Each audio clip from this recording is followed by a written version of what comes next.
আসসালামু আলাইকুম প্রিয় দর্শকবৃন্দ। আজ বাংলাদেশের জন্য একটি অত্যন্ত ভারী ও বেদনাদায়ক দিন।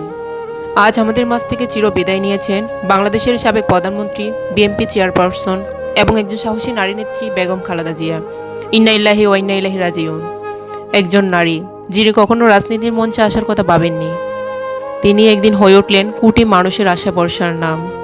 স্বামী হারানোর গভীর সুখ থেকে উঠে এসে তিনি নিজের জীবন উৎসর্গ করেছিলেন দেশের গণতন্ত্রের জন্য।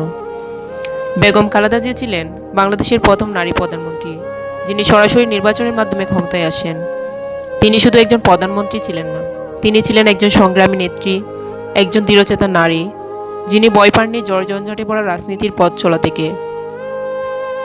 তার রাজনৈতিক জীবন ছিল সহজ নয়। কারাবরণ, অসুস্থতা, অবহেলা সবকিছুর মধ্যে তিনি মাথা নত করেননি। অনেক কষ্ট, অনেক নীরবতা বুকে নিয়ে তিনি লড়ে গেছেন নিজের আদর্শের জন্য। তার শাসনামলে দেশ পেয়েছে গণতন্ত্রের ধারাবাহিকতা, শিক্ষা ও অবকাঠামোতে অগ্রগতি এবং রাজনীতিতে নারীর অংশগ্রহণের সাহস।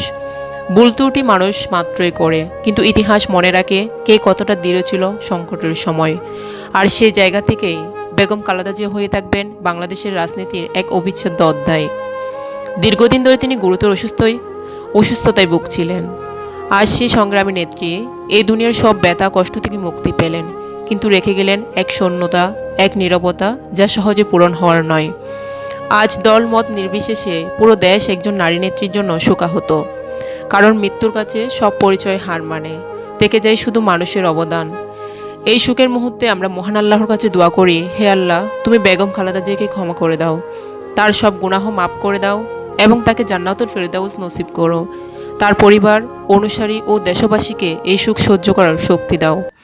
একজন নেত্রী চলে গেলেন, কিন্তু ইতিহাস থেকে গেল তার নাম। প্রিয় দর্শকবৃন্দ, আজকের ভিডিওটি এখানেই শেষ করছি। ভিডিওটি ভালো লাগলে লাইক দিন, সুখবার্তাটি ছড়িয়ে দিতে শেয়ার করুন এবং এমন সত্য নির্ভর কন্টেন্ট পেতে ট্রুথ চ্যানেল 50 সাবস্ক্রাইব করতে ভুলবেন না। আল্লাহ হাফেজ।